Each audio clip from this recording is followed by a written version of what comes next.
Dengan keperluan bagi membolehkan keluarga Malaysia memperoleh bekalan pada harga lebih murah. Pasukan khas Jihad Tangani Inflasi berpendapat koperasi mempunyai kapasiti mendapatkan bekalan barangan selain bertindak sebagai pengimport, pembungkus dan pengedar.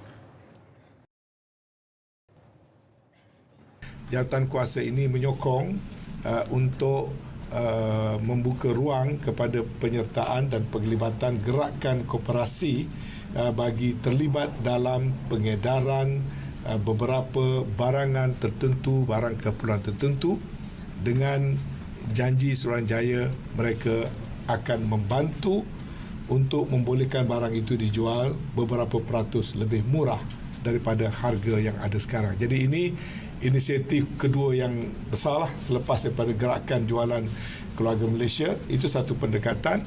Sekarang ini kita akan susuli pula gerakan koperasi, keterlibatan gerakan koperasi untuk sama-sama berusaha membolehkan rakyat mendapat barangan yang lebih murah. Kementerian Pertanian dan Industri Makanan MAFI sedang memberikan perhatian untuk meningkatkan tahap sara diri SSL bagi beras, daging dan susu. Menurut Timbalan Menterinya, Datuk Seri Ahmad Hamzah, buat masa ini SSL ayam dan telur adalah mencukupi. Kita sebenarnya mahu memastikan supaya bukan sahaja makanan ataupun bekalan itu sentiasa stabil dan mencukupi, bahkan kita nak melihat supaya kita dapat memenuhi di mana-mana kawasan ataupun sektor-sektor yang kita masih lagi berkurangan SSL.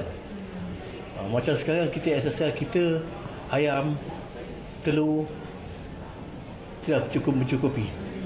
Banyak lagi SSL yang sektor yang lain kita masih ada mencukupi. Macam beras, macam daging, macam susu dan lain-lain. Yang ini kita kena berikan perhatian.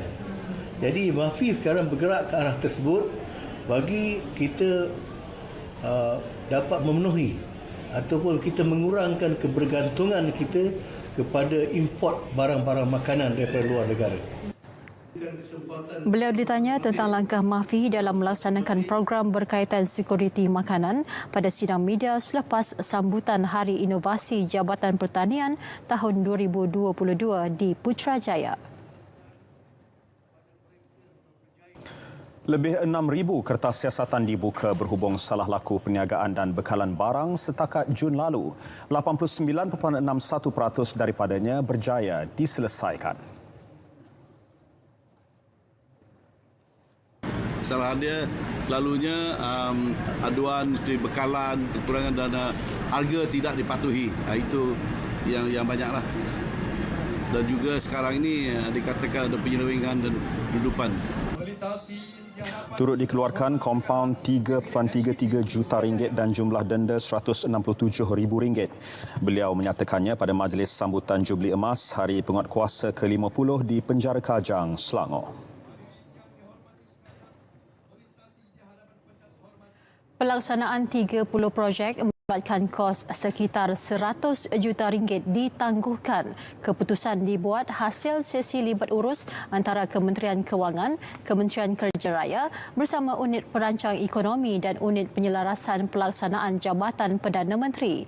Menteri di Jabatan Perdana Menteri Datuk Seri Mustafa Mohamad di Dewan Rakyat memaklumkan penangguhan melibatkan projek yang belum memulakan proses perolehan dan belum diiklankan. Turut terlibat projek bukan keutamaan serta projek mempunyai masalah pelaksanaan seperti isu tapak tanah. Projek yang sedang dilaksana dan telah dikeluarkan iklan tender, surat niat serta surat setuju terima akan diteruskan. Pihak Unit Perancang Ekonomi, Kementerian Kewangan, Unit Penyelarasan Pelaksanaan JPM dan Jabatan Kerja Raya sedang mengadakan sesi lebar urus dengan semua kementerian dan jabatan sebelum keputusan muktamad mengenai projek-projek yang akan ditangguhkan dilaksanakan oleh kerajaan. Kerajaan akan memastikan langkah-langkah penjimatan yang akan dilaksanakan berikutan surat keliling bertarikh 14 Julai lalu tidak akan menjejaskan usaha pemulihan ekonomi negara serta kesejahteraan rakyat.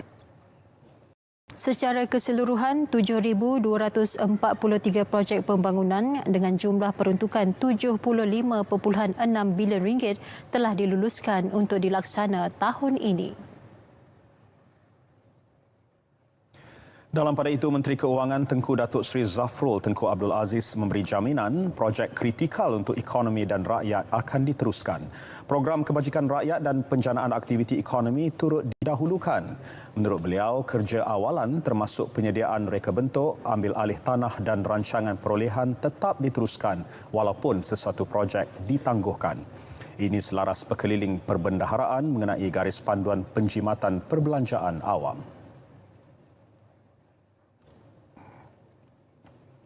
Peruntukan mengurus tahun ini disasar dapat dijimatkan sehingga 6 bilion ringgit. Penjimatan melibatkan beberapa perkara, antaranya pengurangan pembelian barangan import dan perbelanjaan ke luar negara. Tengku Datuk Seri Zafrul, langkah penjimatan dilaksana supaya negara tidak hanya bergantung kepada pendapatan daripada sektor komoditi dan peningkatan harga minyak. Beliau memberi jaminan tiada cukai baharu akan diperkenal meski ia mampu meningkatkan hasil negara. Kita juga akan mula memberikan perhatian kepada semua barangan dan perkhidmatan lain yang boleh menyumbang ke arah peningkatan inflasi, dan kita memberi jaminan kita akan terus melaksanakan pendekatan secara proaktif mengawal dan mengekalkan negara berada pada kadar inflasi yang boleh diurus dan tidak mengalami inflasi yang tinggi.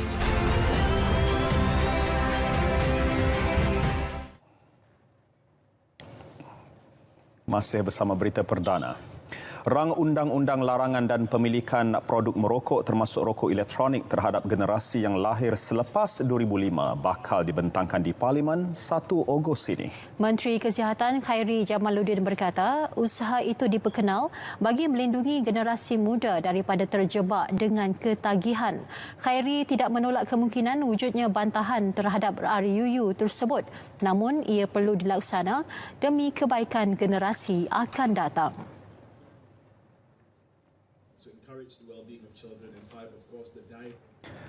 Persiapan jelajah aspirasi keluarga Malaysia JAKM siri ke-6 di perkarangan Stadium Sultan Muhammad ke-4 Kota Baru Kelantan mulai esok sehingga 24 Julai rancak dijalankan.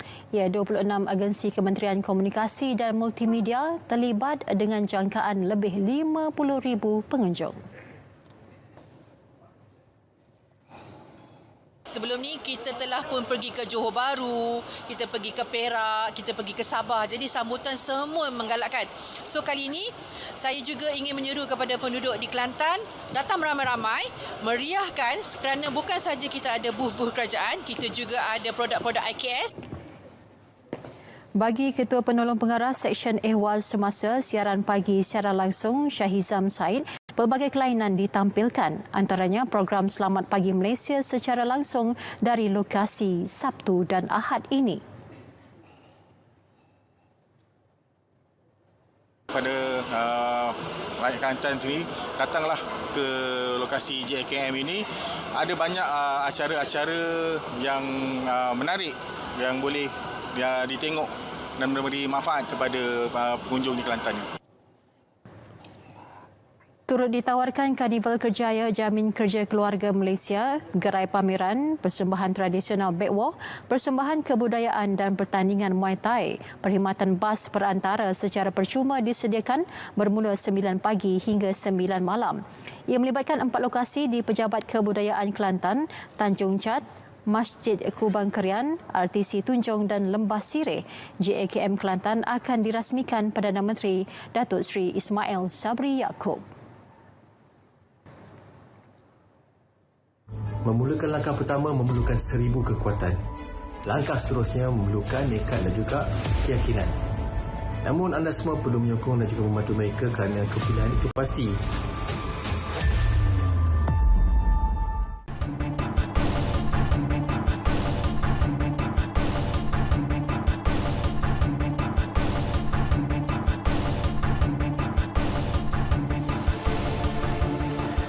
Pelaburan RM7 bilion ke atas kilang fasa baharu Samsung SDI Energy Malaysia Sdn Berhad mampu menghasilkan 800 juta sel bateri setahun. Dijangka beroperasi sepenuhnya pada tahun 2025. Kilang fasa 2 itu bakal mewujudkan 2,300 peluang kerja kepada warga tempatan dengan kadar ekspor tahunan bernilai RM6 bilion. Perdana Menteri Datuk Seri Ismail Sabri Yaakob berkata, usaha Samsung SDI EM demi memenuhi kehendak pasaran global dalam penggunaan kenderaan elektrik dunia satu kebanggaan kepada negara.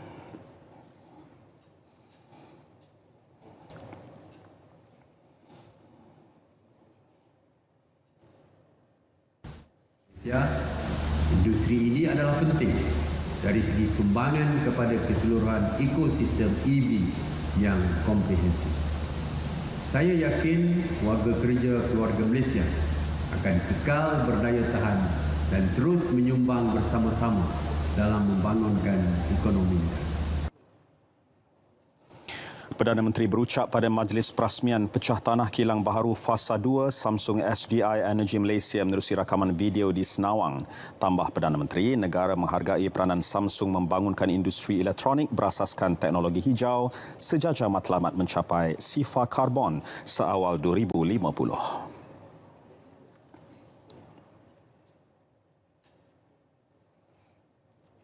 Permintaan terhadap minyak sawit dijangka kekal kukuh tahun ini walaupun sektor ekonomi dan sempadan antarabangsa telah dibuka sepenuhnya. Menteri Perusahaan, Peladangan dan Komoditi Datuk Zuraida Kamarudin optimis negara-negara pengeluar mempunyai kawalan dan naratif lebih baik untuk memasarkan minyak sawit di peringkat global. Keyakinan itu disuarakan pada mesyuarat Majlis Negara-Negara Pengeluar Minyak Sawit CPOPC kali ke-10. Beliau mempengerusikan mesyuarat bersama Menteri Koordinator Bidang Perekonomian Indonesia, Airlangga Hartarto di Bali, Indonesia. Tambah beliau, kini masa yang sesuai untuk negara pengeluar minyak sawit bekerjasama dengan rakan strategik bagi menyebarluaskan manfaat minyak sawit. Usaha secara bersama perlu diselaras bagi menyampaikan mesej kuat khususnya kepada Kesatuan Eropah dan Amerika Syarikat.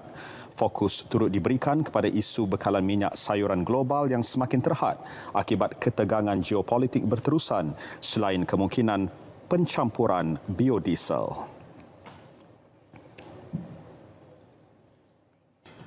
RM50,000 syarikat disasar menjadi pemegang sijil halal JAKIM menjelang 2030. Pertambahan pemegang membolehkan lebih banyak peluang baharu dapat diteroka. Menurut Ketua Pegawai Eksekutif HDC Hairul Arifin Sahari, jumlah syarikat memiliki sijil halal adalah rendah.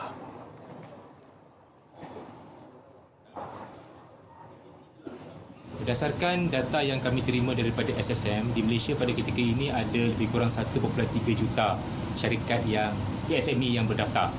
Dan daripada jumlah tersebut, 200,000 dalam perniagaan yang berkaitan halal. Dan daripada jumlah 200,000 itu lebih kurang daripada 10,000 yang ada sijil halal daripada JAKIM. HDC komited untuk membantu pemegang sijil halal menembusi pasaran baharu termasuk ekspor ke luar negara.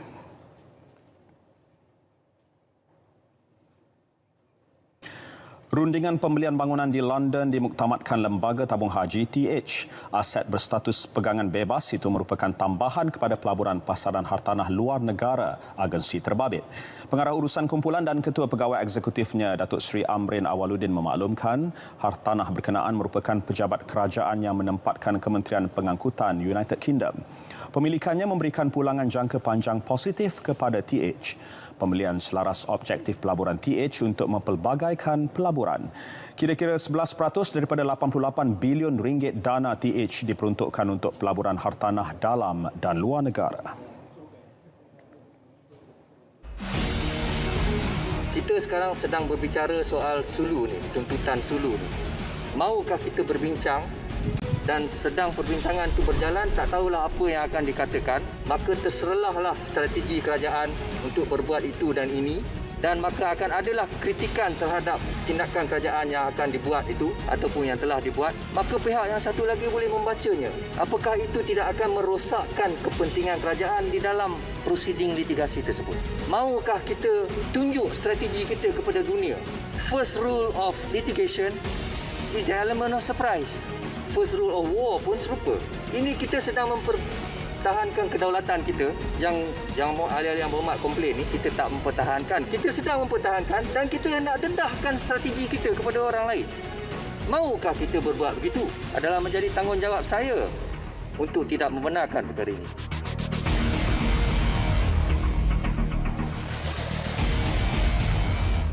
Kerajaan telah mengambil satu keputusan yang berat di mana jumlah subsidi yang sudah pun melebihi 70 bilion dikekalkan demi memastikan keluarga Malaysia, terutamanya golongan berpendapatan rendah, tidak terlalu terkesan dengan impak kenaikan harga barangan.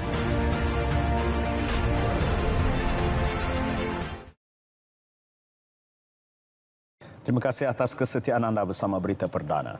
Susulan tuntutan QPAX berkaitan gaji penjawat awam, Presidennya Datuk Adnan Mat merayu agar kerajaan mempertimbang tuntutan yang dikemukakan kepada Perdana Menteri bulan lalu. Ia juga diharap dapat dimasukkan sekali dalam bajet 2023. 3 perkara utama yang dimohon adalah kenaikan gaji minimum penjawat awam RM1,800, pertambahan 2 kenaikan gaji tahunan dan pelaksanaan sistem saraan baharu yang lebih komprehensif, adil serta saksama. Perkara itu amat penting khususnya kepada kumpulan pelaksana berikutan kenaikan kos sara hidup.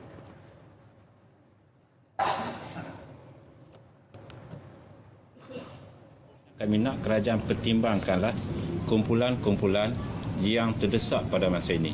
Kumpulan-kumpulan yang perit dengan pembelanjaan, jerit perih kami pada masa ini. Itu yang kami minta kepada Yang Berhormat Perdana Menteri.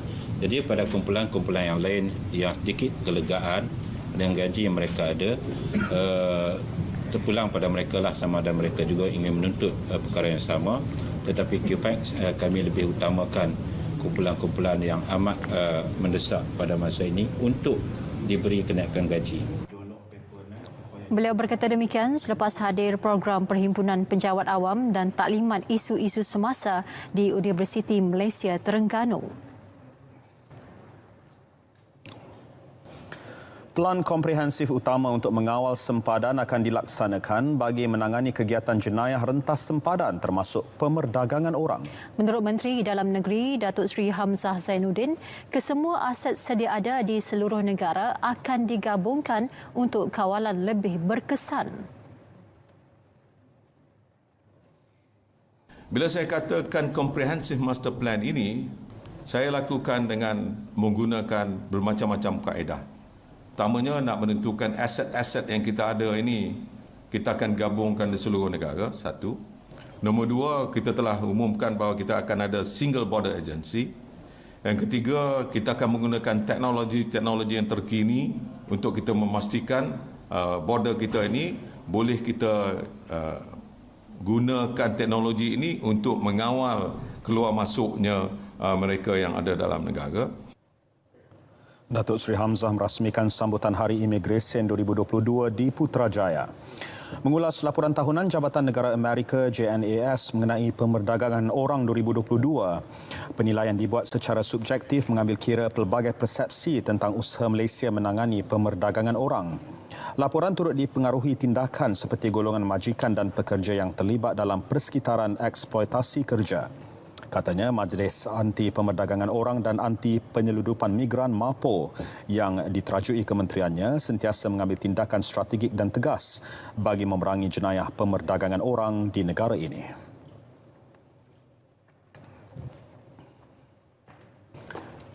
Keselamatan sempadan negara kekal terjamin meskipun Agensi Kawalan Sempadan Malaysia AKSEM telah dibubarkan. Menteri Kanan Pertahanan Datuk Seri Hishamuddin Tun Hussein menjelaskan kerjasama dengan negara jiran diperkukuh termasuk menerusi perjanjian kerjasama trilateral TCA dan rondaan Selat Melaka. Dan yang paling penting ialah diplomasi di antara negara-negara yang berjiran di ASEAN.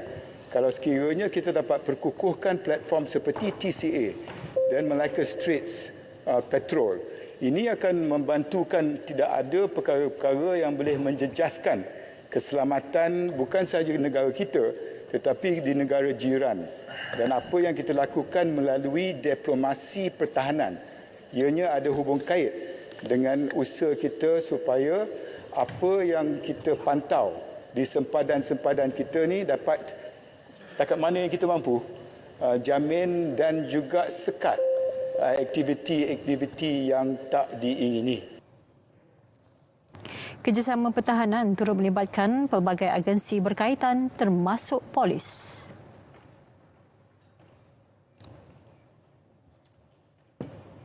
Ya, penantian peminat hoki tempatan akan berakhir kabarnya. Ada perinciannya bersama dengan Azamuddin Hussein dalam edisi sukan. Silakan. Azam. Peluang menyaksikan pasukan hoki terbaik dunia beraksi di Ipoh. Lewandowski tidak sabar ledak lebih banyak gol bersama kelab baru.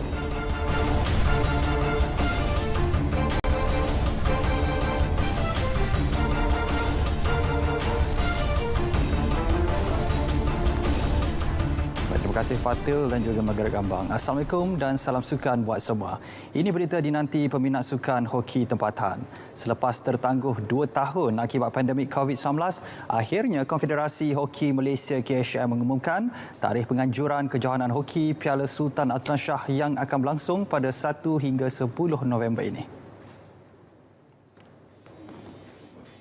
Menurut Presiden KHM Datuk Seri Subhan Kamal, tarikh tersebut dipilih selepas mendapat perkenan Sultan Perak Sultan Nazrin Muizzuddin Shah dan persetujuan Persekutuan Hoki Antarabangsa FIH.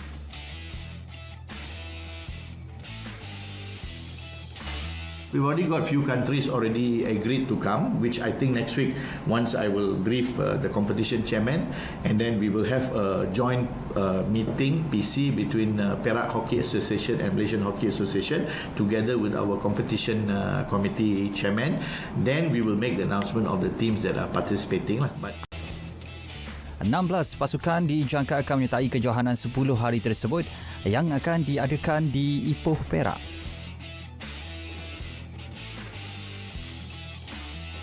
Dua jurulatih penjaga gol, masih melibatkan sukan hoki. Dua jurulatih penjaga gol kebangsaan Roslan Jamaluddin dan S. Kumar akan dihantar berguru di Belanda dalam usaha mengukuhkan ilmu kejurulatihan masing-masing. Perkara tersebut dimaklumkan Presiden KHM Datuk Seri Subhan Kamal. Dua jurulatih tersebut bakal menimba ilmu kejurulatihan di Akademi Maritime Driver Goli selama 3 minggu. But it's not only about going there to learn about coaching, tetapi what we need to do is they are going for this camp where the top under 21 junior coaches around the world will come for a camp nearly for 3 weeks. So this school that we have there, academy lah, bukan sahaja give them the knowledge and to learn what they need to learn, but also teaches them how to organize training courses. Mereka dijara berlepas ke Belanda pada malam ini dan bakal pulang ke tanah air pada 8 Ogos 2022. Beralih ke perkembangan bola sepak tempatan. Ketua Jurulatih Harimau Malaya Kim Pan Gon bakal membantu Jawatankuasa Teknikal dan Direktur Teknikal Persatuan Bola Sepak Malaysia FAM dalam usaha mencari jurulatih bawah 23 tahun negara yang baharu. Menurut Timbalan Presiden FAM Datuk Wira Muhammad Yusof Mahdi, pemilihan jurulatih baharu tersebut harus selari dengan penstrukturan skuad senior. Jelas beliau, jurulatih kelahiran Korea Selatan itu turut terlibat dalam memberikan pandangan dan pemantauan perancangan bagi mendapatkan calon sesuai.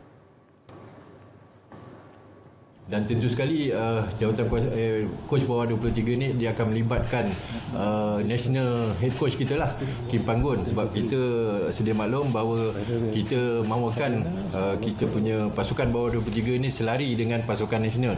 Jadi saya kira Jawatankuasa Teknikal dan Jawatankuasa Pasukan Kebangsaan memang dalam peringkat perbincangan sekarang, tetapi coach Kim Panggon pun belum balik kan. Jadi kita tunggu coach Kim Panggon balik. Saya diberitahu mungkin 1-2 hari ni dia akan sampai ke sini balik. Ya, pemilihan jurulatih baharu akan dilakukan dengan lebih teratur dalam mempersiapkan pasukan ke Sukan C di Kemboja dan Sukan Asia pada tahun depan. Beralih ke saingan Liga Super, hasrat Selangor FC untuk mendapatkan 3 mata penuh tidak kesampaian apabila sekadar terikat satu sama menentang KL City FC di Stadium Majlis Bandaraya Petaling Jaya MBPJ. Dalam perlawanan tersebut, Kapten Selangor Brandon Gunn terlebih dahulu meletakkan pasukan di depan hasil rembatan pada minit ke-36. Selangor terus sekarang melancarkan beberapa serangan berbahaya, namun ketangkasan penjaga gol KL City FC Kevin Mendoza berjaya menghalang gawang daripada terus dibolosi. The Red Giants bagaimanapun tempang pada separuh masa kedua selepas Ahmad Zikri Khalili dilayangkan kad merah pada minit ke-56. Kekurangan Selangor itu dimanfaatkan sepenuhnya oleh KL City dengan gol penyamaan pada minit ke-68 menerusi tandukan Romel Morales.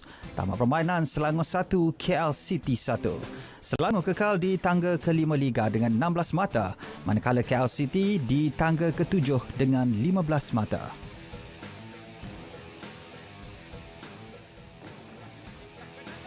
Sementara itu di Stadium Bandaraya Pulau Pinang, Johor Darul Takzim JD dewaskan rumah Penang FC 1-0.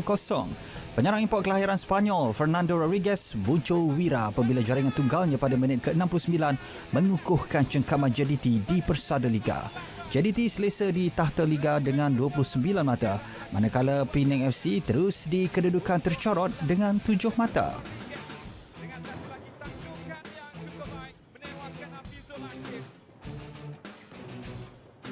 Dalam pada itu, Melaka United FC gagal menggunakan kelebihan beraksi di laman sendiri selepas terikat 2-2 menentang Petaling Jaya PJ City FC di Stadium Hang Jebat. Melaka berada di depan menerusi jaringan Emmanuel Oti pada minit ke-36.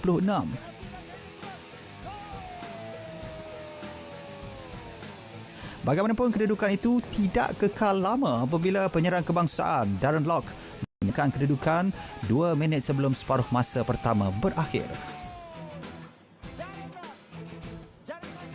Babak kedua menyaksikan K. Gurusami meletakkan pelawat di depan pada minit ke-64 sebelum ketua pasukan Sony Norde menyelamatkan Melaka menerusi gol kedua pasukan pada minit ke-76. Skuad Hang Tuah kini menduduki tangga ke-8 dengan 13 mata, manakala PJ City di tempat ke-9 dengan 11 mata.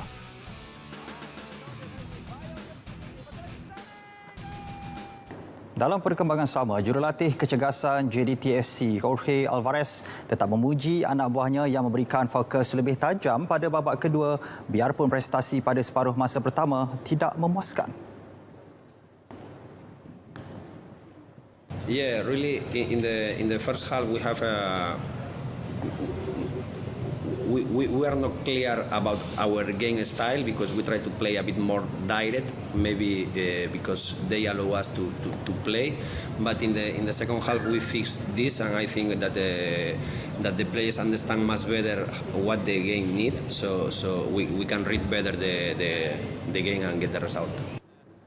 Bagi pengendali Penang FC, Zanal Abidin Hassan, beliau berpuas hati dengan disiplin barisan pemainnya biarpun tewas. Memanglah tak puas kita kalah, kan? Tapi apa yang saya dapat lihat, 4 game di Liga Super ni saya bawa, walaupun 2 kekalahan, 1 menang, 1 seri, tapi dah 2 kali mereka telah menunjukkan bahawa mereka boleh bermain, mereka boleh berlawan, dan saya rasa mereka tak berhak berada di tangga yang terbawah. Jadi selepas ini kita kena kerja untuk perbaikikan pasukan. Walaupun sudah ditepis di situ oleh Hafiz. Kita beralih ke perkembangan sukan luar negara. Pemain baharu Barcelona, Robert Lewandowski, akui dia kini sudah tidak sabar untuk mencipta sensasi bersama kelab La Liga tersebut. Lewandowski kini sah menyertai Barcelona selepas kelab itu melengkapkan pembelian pemain berusia 33 tahun itu daripada Bayern Munich pada Selasa. Pemain bintang Poland itu menjadi tumpuan dunia susulan aksi cemerlangnya bersama Bayern sebelum ini. Bukan itu sahaja, beliau turut berada dalam radar kelab-kelab delegasi Eropah sebelum Barcelona mengumumkan Lewandowski menjadi milik mereka. Pemain itu menandatangani kontrak 4 tahun dengan klausa pelepasan ditetapkan pada €500 juta.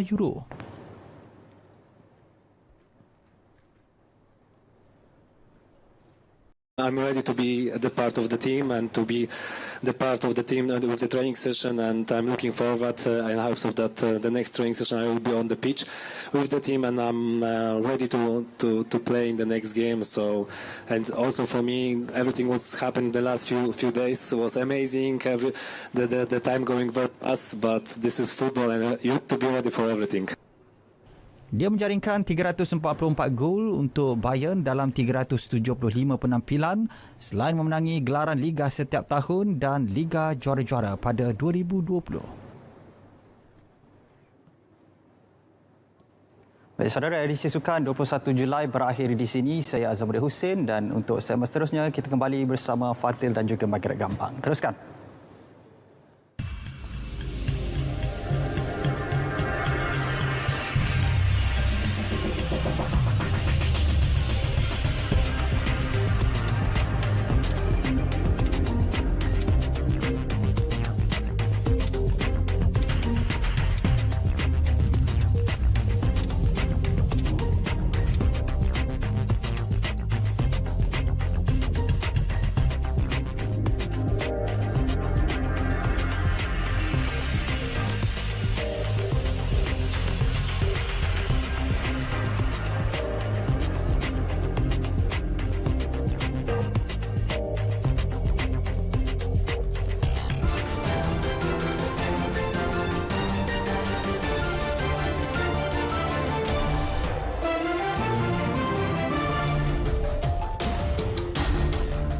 Ya, Mac. Selalunya pada majlis perkahwinan, pengantin kebiasaannya akan mendapat hadiah yang paling popular, barangan elektrik lah, daripada rakan-rakan atau saudara mara. Tetapi jarang kita dengar pengantin mendapat hadiah berupa haiwan.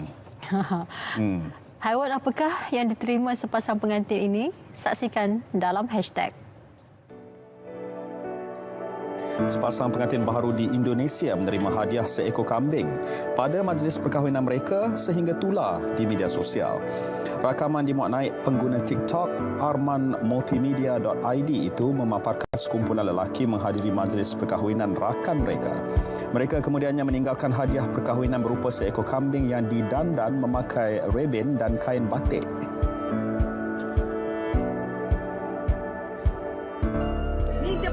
Satu rakaman penampakan makhluk halus menyeramkan didakwa penanggal berjaya dirakam seorang wanita ketika sedang memandu di Dungun, Terengganu. Menerusi rakaman tersebut, secara tiba-tiba kelihatan penanggal melintas berhampiran kereta dinaiki wanita itu hingga menyebabkan dia terkejut. Rakaman video itu meraih lebih 4 juta tontonan dan mendapat pelbagai reaksi daripada warga mai.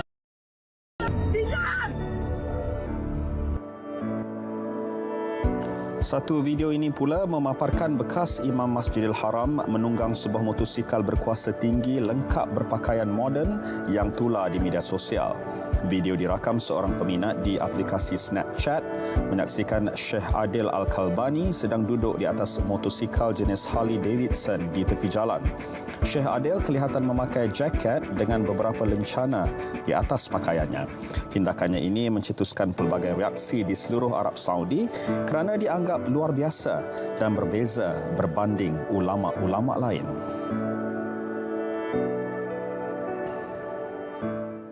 Ya, nampaknya kepelbagaian paparan hashtag itu menutup berita perdana untuk edisi hari ini, Khamis 21 Julai. Kami akhiri dengan Assalamualaikum. Salam keluarga Malaysia.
Assalamualaikum dan salam muhibah. Anda menyaksikan Inklusif dan hari ini kita kembali bersama tetamu Yang Berhormat Menteri Kanan Kerja Raya Datuk Seri Fadilah Yusof. Assalamualaikum Datuk Seri. Waalaikumsalam warahmatullahi wabarakatuh. Pengumuman mutakhir ini berkait tentang pensurutan itu saya anggap antara pengumuman yang besar dalam konteks pembangunan dan konsep penswastaan negara kita. Apa lesson learn, pengajaran terbesar apabila kita tiba ke tahap ini melakukan penstrukturan ini dalam pendekatan kita penswastaan negara ini, Datuk Seri? Pertama sekali kita mungkin kena pergi balik pada sejarah.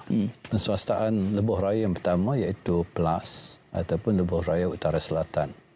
Pada waktu itu dilaksanakan banyak tujuannya. Pertama sekali untuk melibatkan private sector ataupun pihak persendirian untuk membuat tawaran pada kerajaan. Dan keputusan pada waktu itu betul. Disebabkan pada waktu itu mungkin kerajaan kita mempunyai kekangan kewangan.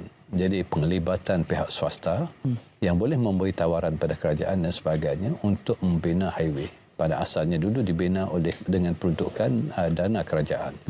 Tapi disebabkan mungkin keperluan untuk mempercepatkan, akhirnya alhamdulillah PLAS highway itu dapat dibina dengan cepat. Siap yang menghubungkan utara dan selatan. Dan kemudian banyaklah highway-highway lain datang.